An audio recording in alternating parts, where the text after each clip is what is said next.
Ang bagong James Santos' Channel.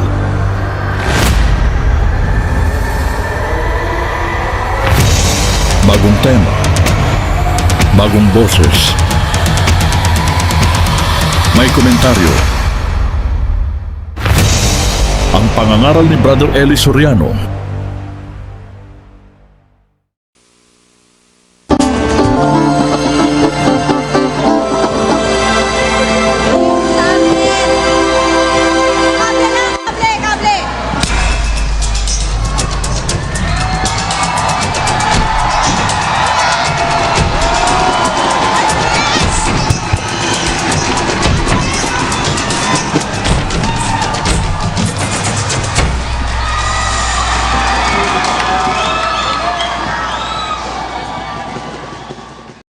Ang mapapanood ninyo ay ang Itanong Mo Kay Soriano, Biblia ang sasagot. Patutugtugin natin ng buo ang mga tanong at sagot nang hindi mawala ang konteksto. At ginagawa natin ito sa pamamagitan ng fair use at bibigyan natin ng komento pagkatapos ng video. Ang aking pong gustong malaman, Brother Eli, nabasa ko po kasi sa lumang tipan na si Cain, yung kanyang patay yung kapatid na si Abel, tinatakan po siya ng Diyos upang hindi siya mapaslang na sino man tao. Sapagkat ang sino man pumaslang sa kanya ay makapito po ang gagantihan ng Diyos. Ngayon, ang tanong ko po, ano po yung itinatak o tanda na inilagay ng Diyos kay Cain? Ikalawa pong tanong ko, tungkol sa isang binatang mayaman. Nagtanong po sa Panginoon Jesucristo kung paano niya makakamit yung buhay na walang hanggan. Ang pagkakasagot po ng Panginoon sa kanya, o alam mo ba ka ang kautusan? Ang sinagot niya, simula pa po sa aking pagkabata, ay nagawa ko na po ang mga bagay nito. Mabuti kung gano'n, sabi ng Panginoon. Ngayon, naghahangad pa siya, para lalo siyang maging dakila, sinabi sa kanya ng Panginoon, ipagbili mo ang iyong mga kayamanan, ipamahagi mo sa duka, at sumunod ka sa akin. Nagulumihanan yung binatang mayaman, hindi siya nakasunod. Kaya sabi po ng Panginoon, sadyang kahirap na makapasok ang isang mayaman sa kaharian ng langit. Mabuti pa sa isang kamelyo ang pumasok sa butas ng karayom. Ano po ang ibig sabihin niya? Yan po bang dalawa na yan, kapatid? Apo, kung po pwede, may tatlo po sana. Alin po yung sabi nyo, ano ibig sabihin nung huli? Ano po ibig sabihin kung talinhaga po ba yun, mabuti pa sa isang kamelyo ang pumasok sa butas ng karayom kaysa sa isang mayaman na makapasok sa kaharian ng langit. Kasi po, kapatid, ano yan ang tinatanong niya mas magaang pa yung kamelyo pumasok sa butas ng karayom. Yun nga po. Alam niya sa tao, hindi naman natin kayang papasukin yung kamelyo sa butas ng karayom, hindi mo ba? Opo. Yun lang sinulid, hirap na hirap tayong papasukin doon sa loob ng butas ng karayom Minsan nilalawayan pa yun, dinadalirot pa yung dulo para maipasok na. Ako nga po tanong yung bahagi yan sa pagkatuwari ko, talinhaga Ganito po yun, kapatid. Yun pong hindi natin kayang gawin, magagawa naman po ng Diyos yun Kayang-kaya po ng Diyos papasukin yung kamelyo sa butas ng karayom. Ganon din naman yung mayaman, mapapapasok ng Diyos sa kaharian ng langit. Kaya lang, kailangan sumunod siya sa Diyos. Kagaya nung sinabi ng Panginoong Hesus doon sa binatang mayaman. Kaya nga hindi siya pwedeng makapasok, ayaw kasi siya sumunod. Ang kailangan lang po'y pagsunod. Tingnan ninyo, para maging dapat ang mayayaman, ganito po ang sinasabi sa unang Timoteo 6. Ganito po ang nakasulat sa 17. Ang mayayaman sa sanglibutang ito ay pagbilinan mo, na huwag magsipagmataas ng pag-iisip, at huwag umasa sa mga kayamanang di nananatili, kundi sa Diyos, na siyang nagbibigay sa ating sagana ng lahat ng mga bagay upang ating ikagalak, na sila'y magsigawan ng mabuti, na sila'y magsiyaman sa mabuting gawa, na sila'y maging handa sa pamimigay, maibigin sa pamamahagi, na magtipon sa kanilang sarili ng isang mabuting kinasasaligan para sa panahong darating upang sila'y makapanangan sa buhay na tunay na buhay. Yan po ang paraan para ang mayaman maging dapat. Para sila'y makapanangan sa buhay na tunay na buhay, maging handa sila sa pamimigay, maibigin sila sa pamamahagi. Pagka isinabi mo sa mayaman to, kakabahan agad mayaman.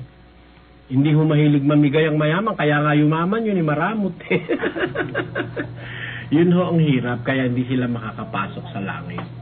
Yung pong bagay na tandang tinatak ng Panginoon kay Cain po. Pero tandaan niyo po kapatid, may makakapasok pong mayaman sa langit. Yun susunod sa Diyos. Yun po yun. Pero pag hindi sumunod, ay mahihirapan po talaga. Ngayon yung pong tandang ibinigay ng Diyos kay Cain, ginagamit po sa Bibliang Ebreo, sa orihinal ng pangungusap, yung salitang oath. Oath. Ang kahulugan po nung oath sa Ebreo ay isang parang signal. Parang isang bandera o isang monumento o isang ebidensya o isang mark, parang omen, ganun po yan. Isa po yan kapatid, parang isang signal na si Cain ay isang mamamatay tao. Kaya dapat na iwasan siya ng mga tao. Wala pong nakalagay sa Biblia kung ano yan, kung ano itsura niyang mark na yan o tanda na yan. Wala pong nakalagay. Yun nga po, kaya ako itinanong Pero yan po parang isang signal na mararamdaman ng mga makakasalubong ni Cain na si Cain ay nilagyan ng Diyos ng tanda na yan dahil isa siyang mamamatay tao.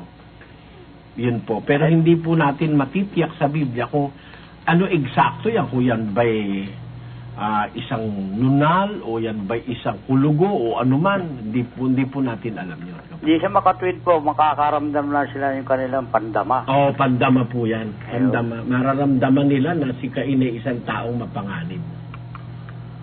Okay po, Mr. De Vera. Pwede po isa na lang po. Kasi importante po ito, gusto kong malaman Sige po.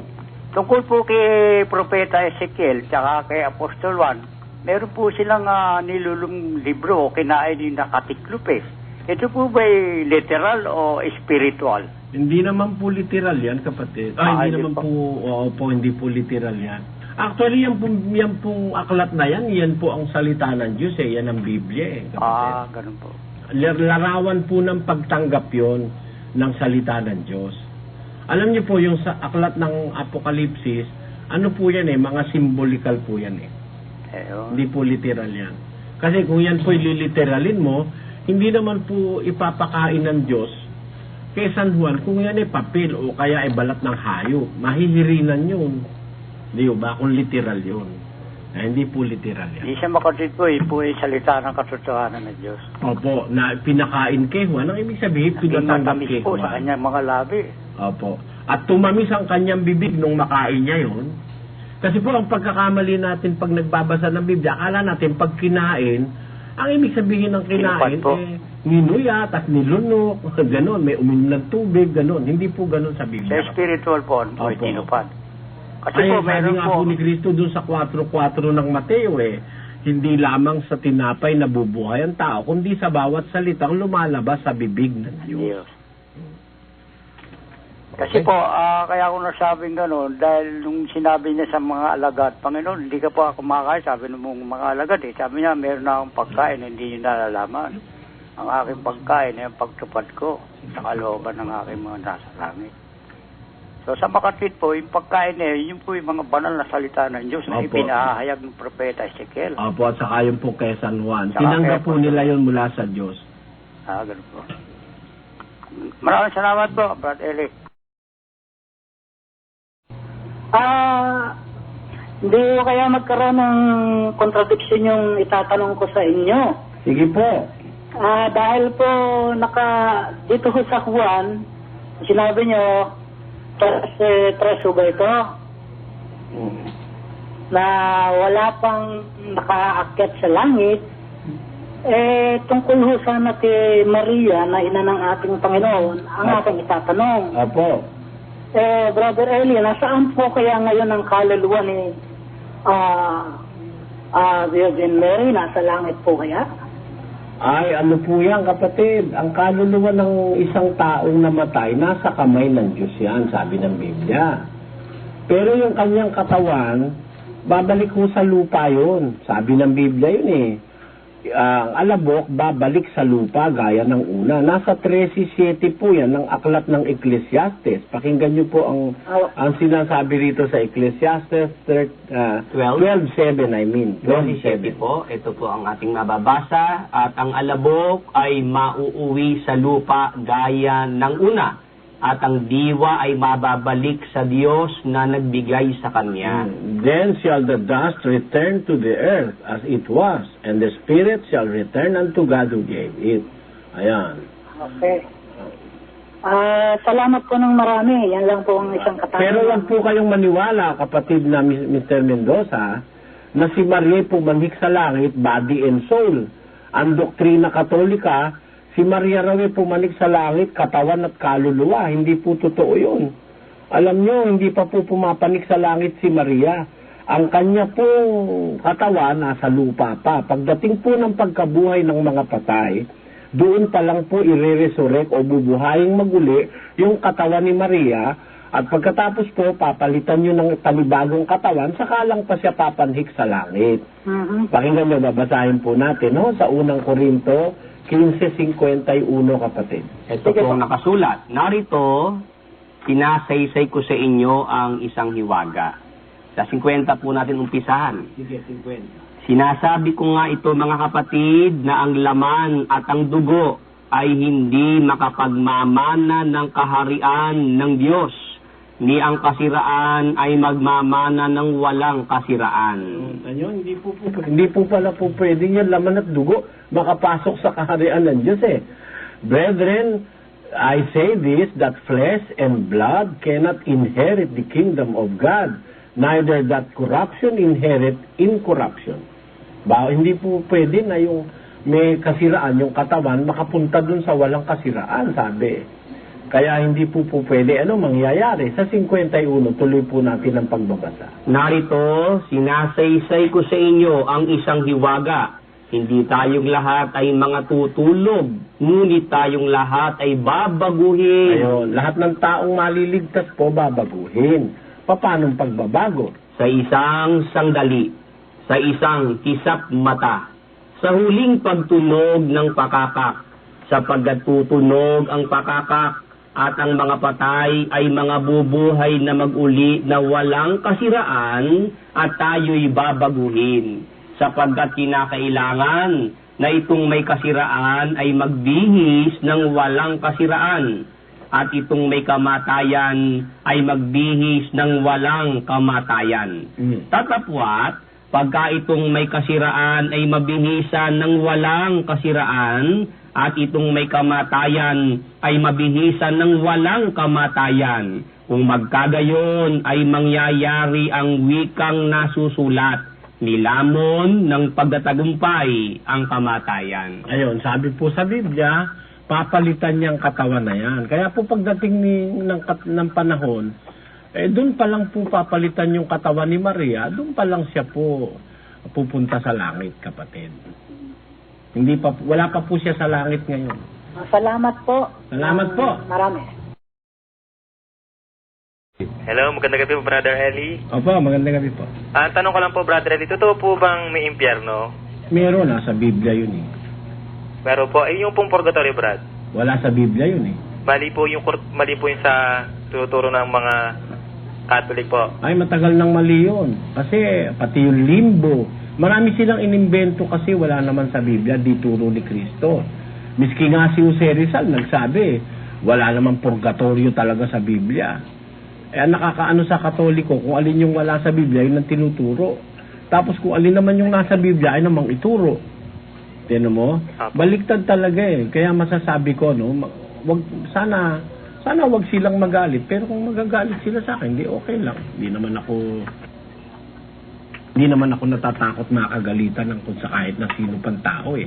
Pero ang nasa Biblia talaga, yung impyerno, kasi sabi ng ating Panginoon, kung ang iyo ang wikang kanang kamay makakapagpatisod sa iyo, nasa Mateo yan ano mo na, putulin mo. If thy right hand offend thee, cut it off and cast it from thee.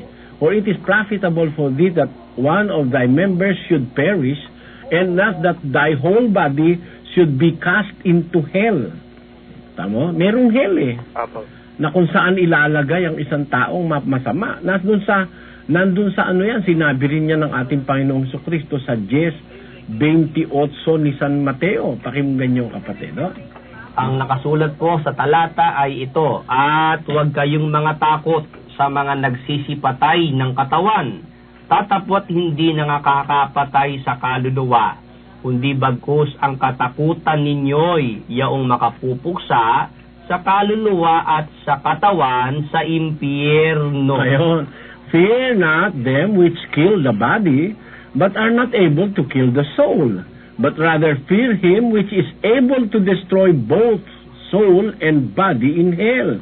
Ino temais a los que matan el cuerpo, mas al alma no pueden matar. Temed antes a aquel que puede destruir el alma y el cuerpo en el infierno. Kita mo, may impyerno nga talaga. Matakot ka dun sa Diyos na pwedeng magbulid sa katawan at kaluluwa sa impyerno, sabi ng Biblia. Kaya may impyerno, kapatid. Kung wala namang impyerno lalabas, nananakot lang si Kristo. Ano ba si Kristo? Terrorist? Hindi naman Apo. Ang terrorist, yung mga nagsasabog ng bomba. Si Kristo hindi terrorist. Pinakikita niya yung katotohanan ng dumarating na meron talagang impyerno, kapatid. Brother Eli, yung pong mga kaluluwa na namatay na tao na masama, sa impyerno po talaga pupunta yon. Nakareserba yun sa impyerno, kapatid. Pero ngayon, wala pa sila sa impyerno. Hahatulan muna sila. Pagdating ng paghukom, saka sila ibubulid sa impyerno. Saan po nakalagay yung mga kaluluwang yung po ngayon? Ay, nandun sa unang Pedro yan, 3:18. Pakibasa. Ito po ang sinasabi sa unang Pedro sa 3 at ang talata po ay 18. Sapagkat si Kristo man ay nagbataring minsan dahil sa mga kasalanan, ang matwid dahil sa mga di matwid, upang tayo madala niya sa Diyos. Siyang pinatay sa laman, ngunit binuhay sa Espiritu, na iyan din ang kanyang iniyaon at nangaral sa mga espiritong nasa bilangguan. Tuloy. Na ng unang panahon ay mga suwail, na ang pagpapahinuhod ng Diyos ay nanatili noong mga araw ni Noe, samantalang inihahanda ang daong, na sa loob nito'y kakaunti, sa makatwid ay 8 kaluluwa ang nangaligtas sa pamamagitan ng tubig. Ayon. Nandun sila sa sa ikinulong sa bilangguan na mga swail. Yung mga swail na tao, yung kanila espiritu kinukulong sa isang bilangguan kapatid. At para ilalaan sila sa paghuhukom. Para rin yung mga anghel nung magkasala, nilagay din doon sa isang kulungan Pakinggan mo, Ikalawang Pedro 2:4 po, ito po ang nakasulat. Sapagkat, kung ang Diyos ay hindi nagpatawad sa mga anghel ng mga kasala ang mga yaon, kundi sila ibinulid sa impyerno at kinulong sa mga hukay ng kadiliman upang ilaan sa paghuhukom. Maliwanag yon na meron silang pinagpukulungan na hukay ng kadiliman para sa pagdating ng paghuhukom, kapatid. Yun ang nakasulat. Apo, Brother Eli. Brother Eli, bali, yung po mga kaluluwang yun yung po mga kaluluwang naliligaw po sa ibabaw ng lupa, totoo po ba yun o wala po yun sa Biblia? Naliligaw? Apo. Yung po sinasabi po nilang mga nagpaparamdam pong ganyan. Hindi totoo yun. Ang Diyos ang may hawak ng kaluluwa ng mga tao. Paano maliligaw yun? Hindi naman nagliligaw ang Diyos, no? Apo. Tingnan mo, basahin natin sa 12 ng Job. Nasa kamay niya ang kaluluwa ng bawat bagay na may buhay at ang hininga ng lahat ng mga tao. Ayun. Nasa kamay ng Diyos Paano maliligaw? Nasa kamay ng Diyos. So yung po, Brother Eli, excuse me po, yung po mga nagpaparamdam po, hindi po talaga yung kaluluwa Hindi, ng tao mga po. ano yun, masasamang espiritu yon na inililigaw ang paniniwala ng tao. So wala na pong kapangyarihan yung mga kaluluwa ng mga namatay na tao. Wala. Hindi sila po pwedeng maglagala-gala, ano. May kulungan yan eh.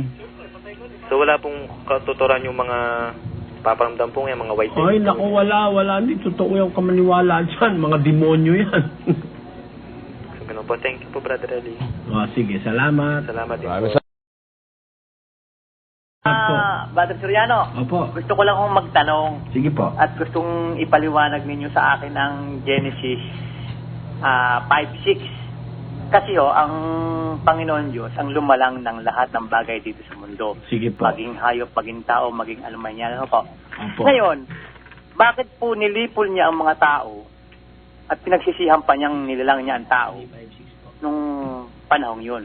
Nung panahong nilipol niya nung nagpagawa siya ng daong kay Noe at pinasama niya yung kanyang mga anak at mga manugang, tapos nilipol niya ang tao. At doon ay nagsisi siya kung bakit ginawa pa niya ang mga tao. Ganong nagkasala sa kanya. Tignan po natin yung nakasulat sa talatang binigay niyo, ano po, sa 6:5. Sige po. At nakita ng Panginoon na mabigat ang kasamaan ng tao sa lupa at ang buong haka ng mga pag-iisip ng kanyang puso ay pawang masama lamang na parati. At nagsisi ang Panginoon na kaniyang nilalang ang tao sa lupa at nalumbay sa kanyang puso. Ano ang tanong mo diyan, kapatid? Bakit pa ho niya bakit pa ho niya sila Noe ay binuhay na pagmuli? Ibig sabihin, niligtas niya si Noe sa pagkakalunod. Ganong siya pala ay nagsisi nang nilalang niya ang mga tao. Kasi yung pong sisi diyan, kapatid, akala natin pag sisi, nagkamali siya, kagaya ng tao. Pag nagsisi, nagkamali, di ba? Di ba ganon, kapatid, Apa. Alam niyo, ginagamit na salita dyan sa Griego o sa Hebreo, yung salitang naukam, a primitive root, properly to sigh, that is to breathe strongly. By implication, to be sorry. Ayun. Nalungkot ang Diyos, napabuntong hininga, parang ganon. Hindi naman ibig sabihin, nagsisi siya dahil nakagawa siya ng mali. Nalungkot lang siya dahil ang taong ginawa niya ay nagpakasama-sama. Ganun po ang kahulugan doon. Ngayon, meron naman pong hindi nagpakasama. Nakita niya si Noe. Kaya doon sa Kapitulo 6:1, nakita niya si Noe na matuwid sa harap niya. Kaya ibinukod niya si Noe, iniligtas niya. Yun po ang noon, kapatid. Parang ganito lang po yan . Di ba ikaw halimbawa, ikaw ama, kapatid, Apa. Nagkaanak ka. Ang anak mo puro gago. Hindi ba ikaw masasaktan ng kalooban mo? Di ba? Parang ganun ang Diyos. Pero hindi mo naman kasalanan na yung anak mo puro gago. Di ba? Sino ba namang magulang ang gusto magkaanak ng gago? Kung ako lang ba't ko pa naman ipanganak si Kilyaw kung ako magulang. Kung alam mo. Kaya lang, talagang ando na anong magagawa? Kaya nagbubuntong hininga na lang ang Diyos, makikita si Kilyaw, di ba? Ganun yun. Kaya, ganun ang naramdaman ng Diyos sa salitang Hebreo, He is sorry. Hindi ibig sabihin na nagsisi siya, nagkagawa siya ng mali. Hindi. Ang gumawa ng mali yung tao. Parang ganito yan Kapatid, meron tayo kasing feeling of compassion, di ba, Di ba, halimbawa, meron kang matalik na kaibigan. Yung matalik na kaibigan mo halimbawa, nalugi sa negosyo. Mahal mo yung kaibigan mo. Hindi ba, sorry ka rin, di ba? Meron kang compassion, nalulungkot ka rin. Kahit hindi ikaw ang nalugi, kung kaibigan mo, parang malungkot ka rin, di ba? Ganun ang naramdaman ng Diyos nang sumama ang tao, nalungkot siya dahil alam niyang mapapasama sila, mapapahamak sila. Ganun yun, kapatid. Maliwanag na ho sa akin. Hindi siya nagsisi dahil nagkamali siya, ha? Tandaan mo yun. Opo. Ang tao nagkamali, hindi siya. Di ba? Okay. Salamat, ha, kapatid. Oo, pwedeng bumate. Sige po. Babatiin ko lang yung kaisa-isa kong misis, si Saling. Salamat sa Diyos at kaisa-isa. Totoo yan, ha? Totoo yun. Huwag mong gagawin dalawa. Magkakalaban tayo, kapatid. Masama kasi sa Diyos yung dalawa, eh. Bayaan mo na lang yung iba mag-apat-apat. Salamat, ha, kapatid. Magandang gabi sa inyo lahat yan. Magandang gabi. Magpalain ka. Magandang gabi po kay Brad Eli. Opo, magandang gabi po. Brad, meron po akong katanungan sa inyo kasi medyo nalalabuan po ako eh. Oo, alam ko, kaya ka tumawag, magtatanong ka eh. Opo. Bali yung una ko pong katanungan, ano po ba yung kaibahan ng ng cherubim, seraphim, tsaka anghel po? Kasi yun po yung pinapapagulo sa akin eh. Alam mo Gusto ko lang po ano, malaman. lahat ng yung sinasabi ng Biblia na cherubim, seraphim, at saka anghel, lahat yan mga spirit being eh. No? Mga spirit being yan. Mga nilalang na espiritu. Para rin yung apat na nilalang na buhay, espiritu rin yun eh. At yun ding 24 na matatanda sa Apokalipsis, espiritu rin yung mga yun eh. Kasi wala namang materya dun sa kaharian ng Diyos sa langit eh. Spirit world yun, di ba? Ngayon, ang tanong mo yung pagkakaiba nung cherubim, nung seraphim, at saka nung anghel. Kumbaga ano yan eh, parang kapitan, general, saka kabo. Pero pare-pareho yan pulis. Pare-parehong espiritu yan, pare-parehong anghel yan, pero meron lang silang mga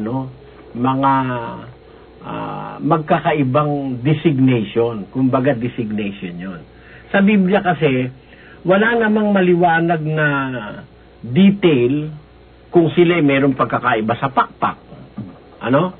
Sinasabi sa Biblia, ang cherubim ay may pakpak. Ang anghel ay meron din naman pakpak. Kagaya lang, hindi nung kagaya nung pakpak ng alam ng mga Katoliko na parang pakpak ng ibon na mayroong balahibo. Hindi ganon. At hindi rin kagaya ng pakpak nung anghel ng pasugo ng iglesia ni Manalo na babae naman, no? Kapatid na Willie. Hindi, meron silang pakpak pero hindi sinasabi kung meron bang difference yung pakpak nung cherubim at saka nung seraphim. Pero ang natitiyak ko, mahaba pakpak ng cherubim eh. Nasa Biblia kasi yung brother. Willie. Ngayon, ang nakakataka sa Katoliko, ako natutuwa ako pag nag-aaral ako ng mga bagay-bagay, no? Kasi sa Katoliko, yung cherubim, ang liit ng pakpak dito lang sa tabi ng tenga. Saka ulo lang po, Brother Eli. At ulo lang ang cherubim. Ulo lang siya. Ang liit ng pakpak. Di ba nakakita na kayo ng cherubim sa Katoliko? Maliit. Samantalang sa Biblia, yung cherubim, pagka yung kanyang pakpak, kanyang iniuunate, ang lawak ng pakpak. Pakibasa mo, kapatid na Willie, ha? Basahin natin. Kaya itong Katoliko, walang aral na tama ito eh. Di ba, no? Napakamali sa Biblia ng aral nila. Yung cherubim nila, isang ulo na may pakpak na maliit sa lapit-lapit sa tenga eh. O sa Biblia, tinan yung cherubim. Ito po ang sinabi po sa Exodo sa 25:18 patuloy. At gagawa ka ng 2 cherubim ginto na yari sa pamukpok iyong gagawin sa 2 dulo ng luklukan ng awa.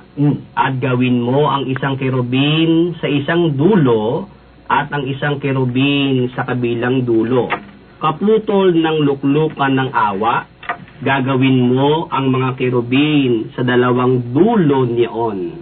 At ibubuka ng mga cherubim ang kanilang pakpak na paitaas na nilililiman ang luklukan ng awa ng kanilang mga pakpak na ang kanilang mukha ay nagkakaharap sa dakong luklukan ng awa, ihaharap ang mga mukha ng mga cherubim. At iyong ilalagay ang luklukan ng awa sa ibabaw ng kaban at sa loob ng kaban ay iyong ilalagay ang mga kinalalagdaan ng patotoo na aking ibibigay sa iyo. Tignan mo, yung cherubim dyan, by implication, kung babasahin mo yung talata, mahahaba ang pakpak yan, no? ibubuka mula sa isang dulo hanggang doon sa kabilang dulo, no? Nung kaba ng tipan, di ba? Po. Kaya hindi kagaya nung ginawa ng Katolikong maliit na pakpak at isang mukha lang. Tapos sa anghel naman, ang lalaki naman ng pakpak. Hindi ganon. Ang masasabi ko lang sa iyo, kapatid, kumbaga para lang sigurong pwede nating sabihin na yan pare-parehong espiritu, yun ang sigurado sa Biblia, pero meron silang kanya-kanyang designation. May cherubim, may seraphim. Saan bang talata yung seraphim naman, Brother Willie? Ito naman po Sa yung Ezekiel? meron po Brother Eli sa aklat po ng Isayas. Oo, sa Ito po ang nakasulat naman sa 6 at ang talata po ay 2. Ito po ang nakasulat. Sa itaas niya ay nakakatayo ang mga serapin. Bawat isa'y may 6 na pakpak na may 2 na nagsisitakip ng kanyang mukha at may 2 na nagsisitakip ng kanyang mga paa at may 2 na naglilipad sa kanya. Ayun, dyan naman ang sinasabi naman dyan seraphim. At ang seraphim ay May 6 na pakpak bawat isa po. 6 na pakpak bawat isa. Na 2 tumatakip po sa mukha. oo. Yung pinakita sa kay Propeta Isaias, Opo. 6 yan. Tapos yun namang andun sa nilalang na buhay, 6 na pakpak din, kapatid na Willie, ano? Opo, ito naman po ang sinasabi sa... Pero hindi sinasabi kung gaano kalalaki. Opo, no? opo. Walang walang definition kang makikita na para ipaiba mo no? Basahin natin yung sa Apocalypse. 4:8 po ng Apokalipsis. At ang 4 na nilalang na buhay na may 6 na pakpak bawat isa sa kanila. 6 din, parang seraphim din pala yung 4 na nilalang na buhay, ano? Opo. Sige. Ay mga puno ng mata. Ayun naman ang pagkakaiba. May mata naman yung mga pakpak nung 4 na nilalang na buhay. Opo. Ayun. Ngayon, ibig ko lang pakita dito, no? Yung seraphim may pakpak. Yung cherubim may pakpak din. Yung anghel din may pakpak. Brother, pakibasa mo yung nasa pakpak ng anghel. Ganito po ang sinasabi dito naman po sa Apokalipsis sa 14 at 6. At nakita ko ang ibang anghel na lumilipad sa gitna ng langit na may mabuting balita na walang hanggan upang ibalita sa mga nananahan sa lupa. Ba't walang pakpak? Lumilipad po. Hindi ko mo lumilipad. May pakpak. Ganun po ba? Aanuhin ka dyan, ipiting ka dyan. Kailangan basahin mo yung pakpak ng anghel. Saan na ba lumipad yung pakpak? Brother Danny, Opo, nawala yata yung pakpak dito Wala ba dyan?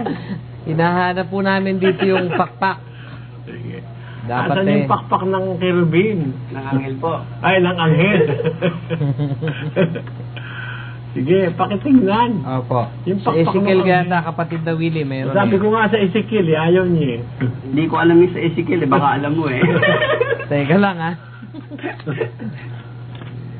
Hello. Opo. Bali, okay na po sa akin yan. Bali, yung pangalawa ko pong katanungan kasi may doubt lang po ako. Kasi po, di ba, nung ginawa po ng Diyos yung, Eden, tsaka po yung lahat, naglagay po siya ng, yung puno ng buhay po yan, di ba, yung kinain po ni Eva tsaka ni Adan, kaya po siya nagkasala. Isinad po ba sa Biblia kung bakit po niya nilagyan ng puno ng buhay yung Eden? Puno ng buhay? Ay, yung yung kinain po nila kung bakit po sila nagkasala. Hindi yun ang puno ng buhay. Yun ang puno ng pagkakilala ng mabuti at masama, kapatid. Opo, yun po pala yun. Yun. Ngayon, tanong ko, sinite sa Biblia? Opo, kung nakalagay po doon kung bakit. Walang isinite specific sa Biblia na kung bakit nilagyan ng bungang kahoy ng pagkakilala ng mabuti at masama. Yun. Walang nakasite na particular na doon. Pero, ang isang bagay na tiyak doon, it is not intended for food. Di ba? Kasi ayaw nga ipakain sa kanila, di ba? Nakuha mo punto ko, kapatid? Opo. Ngayon, it is not intended for food. Food. on the principle that God is a God of reasons, siya ay Diyos ng mga katwiran at mga prinsipyo at mga dahilan, bakit niya inilagay doon? Ibig sabihin, merong gagampanan yung punong kahoy na yun doon. Alam mo, merong iba-ibang klaseng punong kahoy, kapatid, no? Makikita mo yan sa isang botanical garden. Merong kahoy na ang tawag ay fruit-bearing tree. Meron naman tinatawag na shade trees. O, di ba? Maaari naman merong isang puno na may isang kahoy na parang ang tawag doon parang deterrent sa mga peste, sa mga iba't ibang mga kulisap. Yung pwede, maraming dahil kasi yan Parang nakakita ka na ba nung kapatid, no?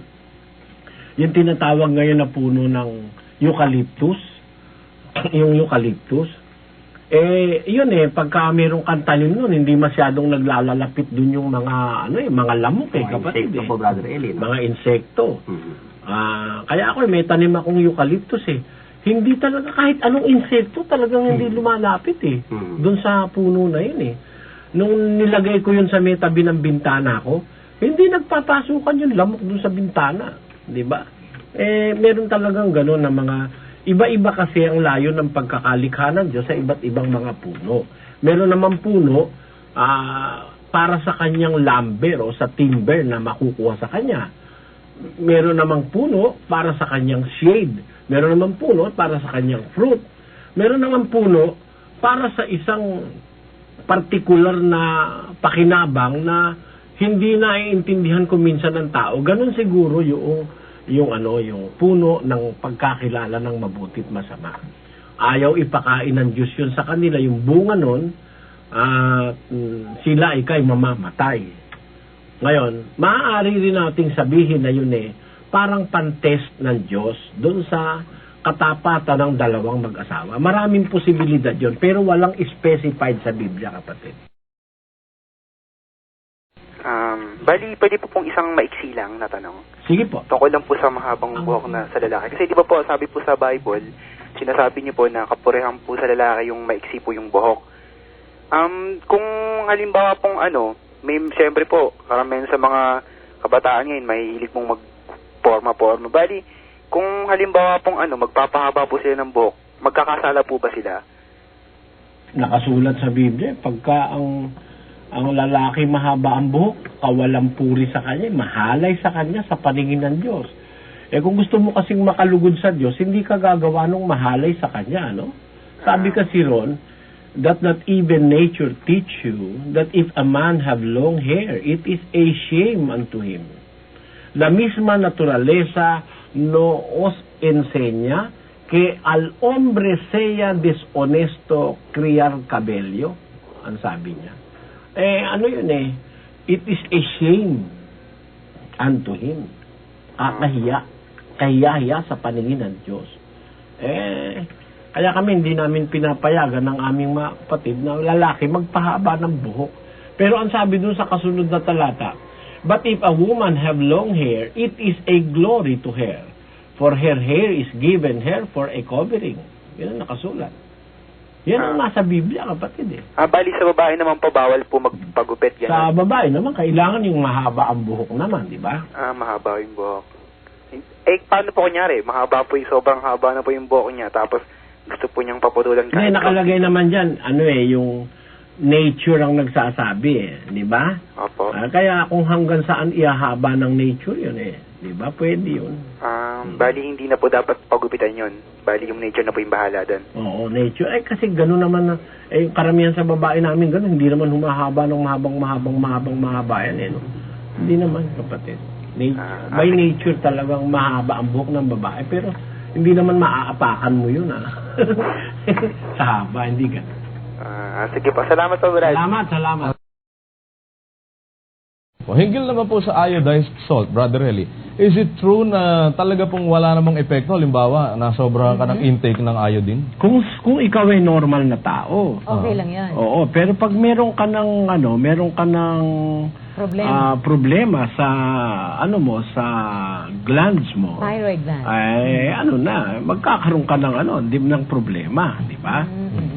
Pero yung normal na tao, kahit magkaroon ka ng excess intake ng iodine, Meron ding ano yan, meron ding mild side effects na idinudulot sa tao yan, Brother Josel. At yan hindi naman hindi naman nakakapinsala ng malaki, pero meron din konting ano yan. Siyempre, anumang bagay na sobra, masama. Anumang sobra, masama. Kaya lang, ang sinasabi ko, hindi naman lahat ng asin panluto, may asin na Panglagay sa ice cream. Panlagay sa ice cream. Gagawin mo ba ice pa ba naman? Diba? Brother Eli, kayo po, nagluluto po kayo, mahusay po kayo magluto. Wala bang effect sa lasa o ano ba epekto nung ang gagamitin mong panluto iodized salt? Merong konting epekto, parang medyo mamait-mait ng kaunti. Pero Pag-iodized po. Oo. Pero alam mo, meron akong klase ng asin na maganda talaga. Yung energized salt. Mas maganda yun kaysa sa iodized? Oo naman. Hindi naman Mas yata... mahal naman yun, Brother Eli. Mas mahal nga lang ng konti, kapatid na Luz. Mas Pero mahal mas ng maganda. konti.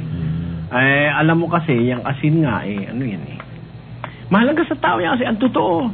Nung una yan, ginagamit na monetary unit, Brother Josel. Opo. Diyan nga nang galing yung salitang salaryo sa Kastila. Di ba yung salary? Opo.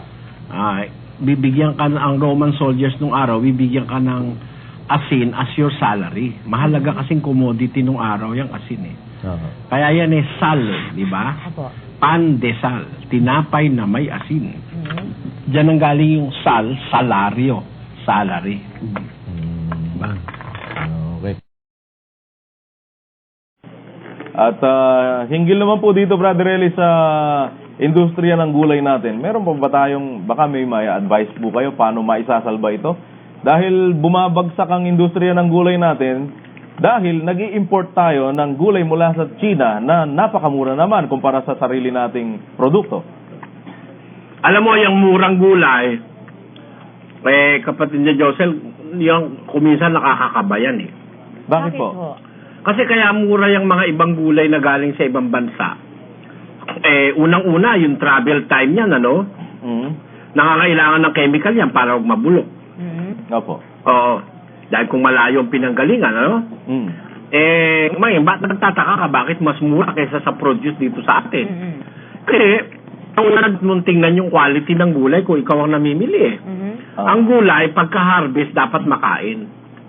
Opo. Kasi wala na yung food value niya. Pagka nagtagal siya ng 3, 2 araw, 4. Ganun. 1 linggo.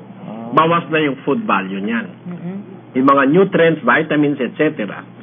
fades with time, Brother Joseph. Opo.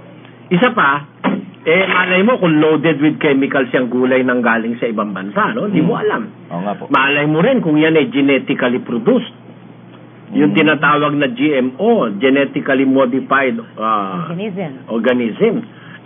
Masama yan sa kalusugan ng tao, Brother Joseph. Gusto ko pa rin siyempre yung gulay na produce dito sa atin. Lalo na yung tinatawag na naturally produced. Kaya siguro, ang masasabi ko sa mga kababayan, meron silang kapirasong paso, wala silang lupa, kahit paso lang, kahit balding sira, lagyan yung lupa. Magtanim na lang sila. Bumili kayo ng talbos ng kamote, pag nakain nyo na yung talbos, itanim nyo yung pinagtalbosan doon. Susunod, meron na kayong talbos after 1 or 2 months, Brother Joseph. Tama po yan. Okra, na itatanim yan kahit sa paso, Brother Joseph. Ang katunayan yan, meron akong tanim dito sa aking bahay na mas gusto ko yung gulay na dito ko lang pinalaki. Alam kong walang fertilizer. Yung mga organic ba? Oo, organic. Maliliit nga lang, hindi masyadong malalaki. Pati sitaw, siguro mga 1 dangkal lang o mahigit na 1 dangkal. Pero nakakatiyak ka na wala itong masyadong chemical. Ayun ang kailangan sa gulay. Marami naman tayong local na gulay na hindi mahirap i-produce. Meron tayong kangkong, di kailangan niya ng fertilizer, di rin kailangan niya ng chemical. Yung kangkong napakahusay na gulay niyan. Mataas ang fiber content niyan. Yung talbos ng kamote. Meron pa yung mga B-complex vitamins, Brother Joseph. Yung kagaya halimbawa nung yung gulay nating okra, wala rin yung chemical na tumutubo ng maayos yan kahit na hindi masyadong alagaan Opo. Meron tayong malunggay. Ba't naman tayo maghahangad pa ng gulay na galing sa ibang bansa? Sinisira na natin ang ating vegetable industry, pinapahirapan pa natin ang sistema ng ating katawan sa pagkain ng maraming kemikal. Ayun. Kaya yung Taiwan na bawang, mura yun eh. 25 lang sa kilo nun eh, pero tad ng kemikal yun, Brother Joseph. Opo. So, in other words, kantahin na lang natin ang Bahay Kubo. Alam na natin ang bibili. Kahit munti. Sinabi pa ni Akuin na matatagalan pa ang paglitaw ng Antikristong sinasabi sa Biblia, taliwas sa paniniwala ng marami na nasa katauhan na ito ni Iraqi President Saddam Hussein. Sa pagtaya ni Akuin, lilitaw umano ang Antikristo sa pagbangon ng Black Pope o pagkakaroon ng Black President sa White House. At isang bagay na kapansin-pansin sa akin, yung paglitaw daw po ng Antikristo, hindi pa naman. Although naniniwala daw pong marami na lumitaw na yan at yan sa katauhan ni Saddam Hussein. Ano po ba ang nasa Biblia talaga? Alam mo, nagsasalita lang naman si Aquin na hindi niya naiintindihan eh. Bakit ho? Pagka terminolohiya biblika, huwag niyang pakialaman yun at mabibisto siya ron. Sabi, hindi pa lumilitaw Antikristo, si Saddam Hussein daw eh. Hindi pa raw yun, di ba, no, Brother Joseph? Opo. Alam mo, lahat ng taong labag sa aral ni Kristo ang ginagawa, kasama na siya, Antikristo yun. Ganoon? Pagkakalabang ka ni Kristo, di ba Antikristo yung kalaban ni Kristo? Marami yan. At huwag sabihin hindi pa lumilitaw, matagal nang nakalitaw yan. Pakinggan nyo sa unang Juan 2. Pakilagay sa screen. Sa unang Juan sa 2 at 18, mumunting mga anak, ito ang huling oras. At gaya ng inyong narinig na darating ang Antikristo, kahit ngayon ay lumitaw ang marami ng Antikristo. Buhay pa si Juan eh, marami ng Antikristo, Brad Josel eh. Diba? Kasi Antichrist simply means anybody, whether a human person or spirit, that contradicts the principles of Christ, the teachings of Christ. Those are Antichrist. Kaya si Satanas, Antikristo yun eh, di ba kapatid na Joseph? Tama po. Ang mga demonyo, Antikristo yun. Di ba? O ngayon, yung mga naniniwalang si Kristo'y tao, Antikristo rin yun. Basahin natin, Brother Joseph. Sa unang Juan uli. Ito po ang sinasabi naman dito Sa ikalawang Juan. sa 7. Sapagkat maraming magdaraya na nangagsilitaw sa sanglibutan. Sa makatwid ay ang mga hindi nangagpapahayag na si Hesukristo ay napariritong nasa laman. Ito ang magdaraya at ang Antikristo. Liwanag yan, kapatid na Joseph, no? Yun daw mandaraya at Antikristo, yung hindi nagpapahayag na si Hesukristo ay napariritong nasa laman. Opo. Ano ba ibig sabihin nun? Dapat para wag kang Antikristo, ipahayag mo na si Kristo'y naparitong nasa laman. Gaya ng pahayag mismo ni Juan. Ano ba ang pahayag ni Juan? Sa 1:14 ng Juan, pakinggan nyo. At nagkatawang tao ang verbo. Ayun, ang pahayag ni Juan, ang verbo nagkatawang tao. Yun nga ang ating Panginoon Kristo, hindi siya talaga tao. Hindi siya laman, nagkatawang tao lang siya. Ayun. Para wag kang Antikristo, dapat ang ipahayag mo, si Kristo nagkatawang tao, hindi tao. Pag pinapahayag mo si Kristo tao, kasama ka ng Antikristo, hindi si Saddam lang. Di ba? Antikristo yung nagpapahayag na si Kristo ay tao. Dapat ipahayag mo si Kristo nagkatawang tao, hindi tao. Ang katunayan, si Pablo ganun din ang pahayag sa 3:15 ng unang Timoteo.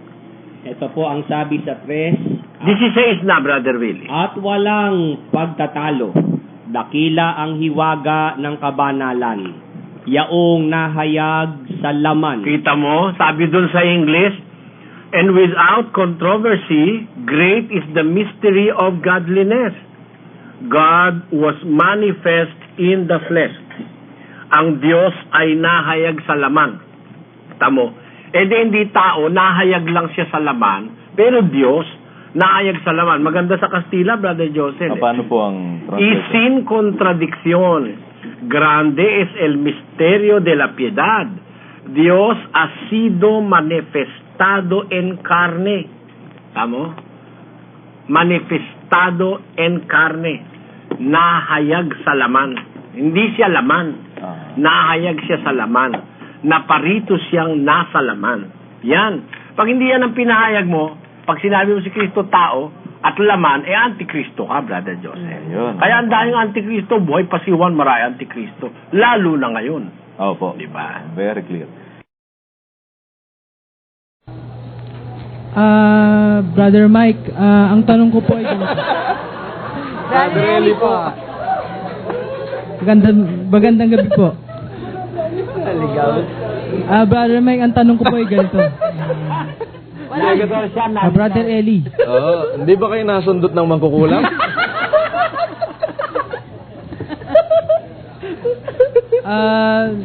Ano po bang may kasagutan po ba sa Biblia yung mga bituin at mga heavenly bodies na hindi po nakikita ng mga tao sa kalawakan?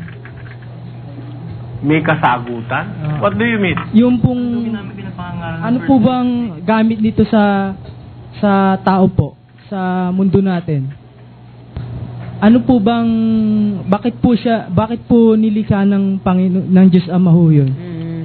Yung hindi po nakikita natin sa kalawakan ng mga bituin. Bakit po nilikha, Brother Eli, yung mga bituin daw at mga heavenly bodies na hindi natin nakikita? Ibig sabihin, pag yung nakikita, alam niya na ang dahilan. Alam nyo na ba, kapatid, ang dahilan doon sa mga nakikita? Ito po yung nagliliwanag po sa gabi po. Siya po, yung mga bituin po Ngayon, ang problema. Pero yung mga bituin po na hindi po natin nakikita, yung katulad po malala yung bituin, ano po yung ano niya? Kaya po, bakit po ginawa ng Panginoong ng Diyos Ama po yun? Alam mo, kaya ginawa ng Diyos yung mga malalayo, no? Although sabi mo hindi nakikita yun eh. Ngayon meron tayong space telescope, yung tinatawag na Hubble Space Telescope. Nakikita na yung dating hindi nakikita, no? Pagkalalayo, billions and millions of light years away from the Earth can be seen through the Hubble Space Telescope. Ngayon, ang tanong mo, bakit ginawa ng Diyos yun? Para patunayan ng Diyos sa'yo na merong walang hanggan, merong dakilang kapangyarihan ng Diyos para maunawa ng tao na ang Diyos ay napakadakila ng kanyang ginawa at ng kanyang kapangyarihan. Kasi kung ang makikita mo lang yung malapit lang, hindi mo mai-imagine kung gaano kalawak ang universo at hindi mo mai-imagine kung gaano kawalang hanggan ang kapangyarihan ng Diyos. Alam mo kapatid, ang alam ng tao na pinakamabilis na mag-travel o maglakbay ay ang liwanag. Ang liwanag ay tumatakbo ng 186,000 miles per second.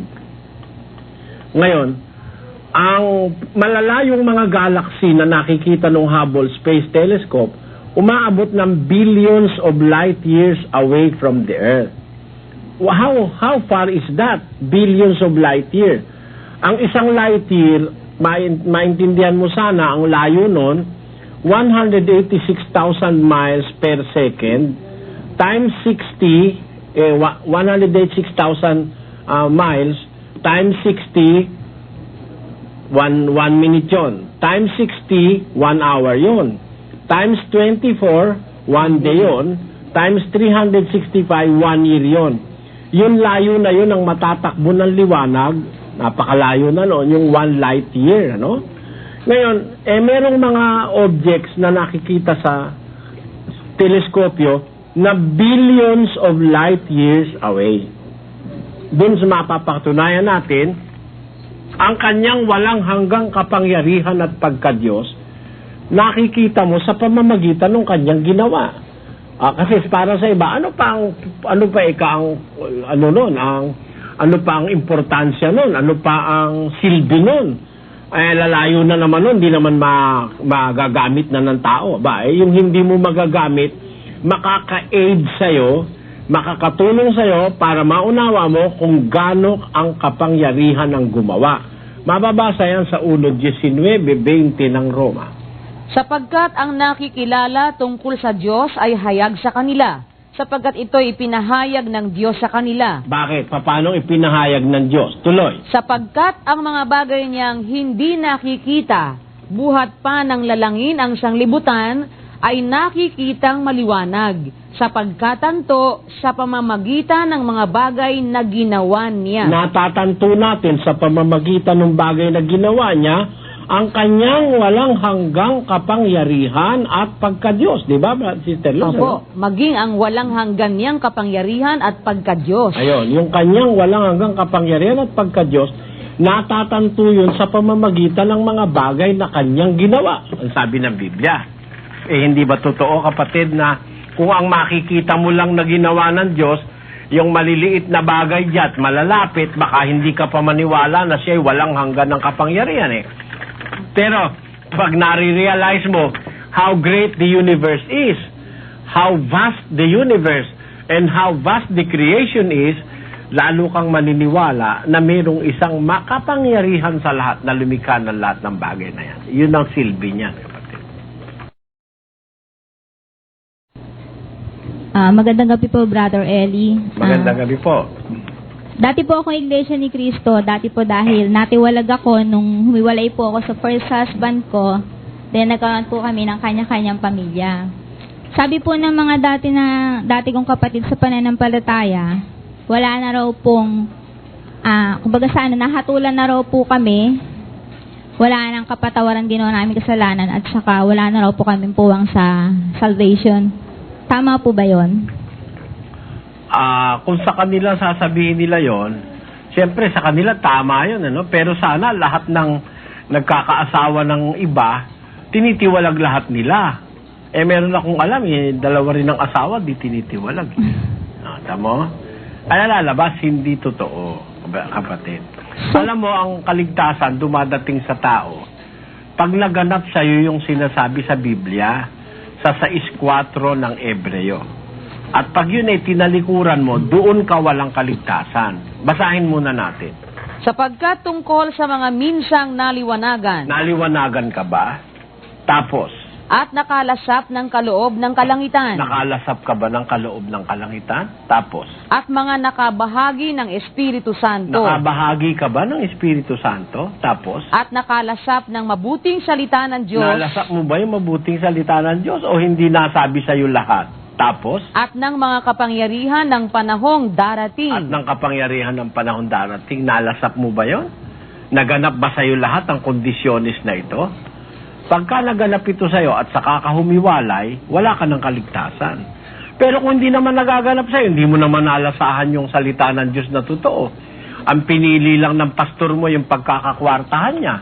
Tapos hindi ka naman nakabahagi ng Espiritu Santo. Wala namang espiritong nakarating sa buhay mo. At pagkatapos ang itinuro naman sa'yo aral na mali, hindi ka naman talagang naliwanagan, kundi lalo kang nadiliman. Kasi, halimbawa, ang kaliwanagan ganito. Ang sabi, panganganak ka niya ang anak na lalaki, tatawagin mo siyang Emmanuel, na kung liliwanagin, sumasa atin ang Diyos. Yan ang sabi sa Mateo 1. Yung Emmanuel, kung liliwanagin, sumasa atin ang Diyos. Aba nilabo ng mga iglesia ni Manalo yan. Ang kanila sumasa kanila, tao. Kaya kung liliwanagin, sumasa atin ang Diyos. Kung lalabuin, sumasa kanila ang tao. Kaya yung aral nila si Kristo'y tao, malabo yun eh. Kaya hindi naganap sa iyo yung salitang pagka naliwanagan ka, doon ka walang pag-asa. Hindi ka naman naliwanagan tinuro naman sa yung aral mali. Kaya may pag-asa ka pa sa kaligtasan, kapatid. Meron pa. So, kung halimbawa po makinig po ako ng mga Bible study po dito sa dating daan, may pag-asa po ba kaming mabautismuhan nung may pag-asa. Tingnan mo muna. Kung maliliwanagan ka, ng liwanag na higit na nasa nakita mo sa iglesia ni Manalo. Dahil dito, hindi ka namin paghahapunanin ng umaga. Wala kaming Santa Cena sa umaga. Dahil ang Santa Cena sa Biblia, gabi, hindi umaga. Kaya tiyak na tiyak ko, madilim ang aral dyan sa pinasukan mo na yan Kaya nga po, lumabas na ako Ayaw. Salamat naman sa Diyos, kapatid. Magandang gabi po. Salamat. Magandang gabi po.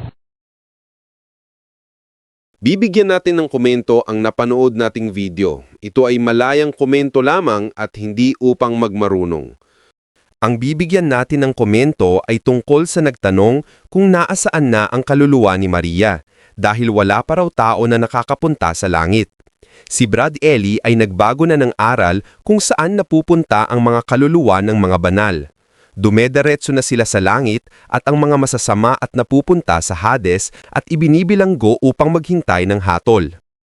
At tungkol sa tanong kung may impyerno ba o purgatorio, walang nababasa tungkol sa aral na purgatorio, pero mayroong nababasang impyerno. Yan ay salitang Latin. Sa Greek ay Hades, sa Hebreo ay Sheol at sa Latin ay Infernus. Kaya lahat ng namamatay noon ay sa Hades ang punta. Yan ang lugar ng mga namatay na tao. Kaya nga, diyan rin dinala ang mayaman at si Lazaro. Ang Hades ay may dalawang lugar sa mga namatay. Ang Hades pagdurusa na may apoy at Hades kaaliwan o Hades paraiso na kinaroroon ni Abraham. Ang mga nasa Hades paraiso ay dinala ng bihag ni Jesus at dinala sa langit. Kaya lahat na ng namamatay sa mga banal ay dumediretso na sila sa langit. At tungkol sa tanong kung bakit inilagay ng Diyos ang puno sa pagkakaalam ng mabuti at masama, tama si Brad Eli na walang specific na dahilan kung bakit inilagay ng Diyos ang punong yon. Nagbigay siya ng maraming dahilan tungkol sa maaaring pagkakagamitan ng punong yon. Pero may isang option si Brad Eli na kanyang sinabi ay maaaring itest o subukin ang tao kung susunod o hindi. Kasi sa Biblia, kapag nagbibigay ng utos ang Diyos, dapat mong sundin. Kaso si Adan ay nakinig sa tinig ng kanyang asawa at hindi sa tinig ng Diyos. Yan ang original sin ng tao na hindi nakikinig sa Diyos. At tungkol naman sa buhok ng lalaki at babae, sa mga lalaki, ang pwede lamang magpahaba ng buhok ay ang mga lalaking nagpapanata sa pagka-Nazareo. Ang pagka-Nazareo ay hindi lamang sa lalaki, kundi pwede rin yan sa mga babae. Mababasa yan sa Aklat ng Mga Bilang. Basahin natin sa Magandang Balita Biblia. Sinabi ni Yahweh kay Moises, "Sabihin mo sa bayang Israel, kung ang sinuman, babae o lalaki, ay gagawa ng panata at itinatalaga niya ang sarili kay Yahweh bilang Nazareo, huwag siyang titikim ng alak o anumang nakalalasing na inumin. Huwag din siyang iinom ng anumang inuming galing sa katas ng ubas, at huwag kakain ng ubas o pasas." Ang isang may panata ay huwag magpapaputol ng buhok sa buong panahon ng kanyang panata. Pababayaan niya itong humaba. Ito naman ang gagawin pagkakapos ng kanyang panata bilang Nazareo. Dudulog siya sa pintuan ng toldang tipanan. Pagkatapos, aahitin ng Nazareo ang kanyang buhok at susunugin sa apoy na pinagsusunugan ng handog pangkapayapaan. Kaya, ang mga babaeng Israelita ay nagpapagupit rin yan. Ang hindi nagpapagupit na mga babae ay ang mga nagpanatang pagka-Nazareo. Diyan nagkamali ng aral si Brad Eli. At kung nagustuhan ninyo ang napanood ninyong video, please like, subscribe, share, and comment. At maraming salamat sa mga sumusuporta sa pamamagitan ng GCash. At marami pa kayong mapapanood na hindi pa na-upload sa internet. Maraming salamat sa panonood.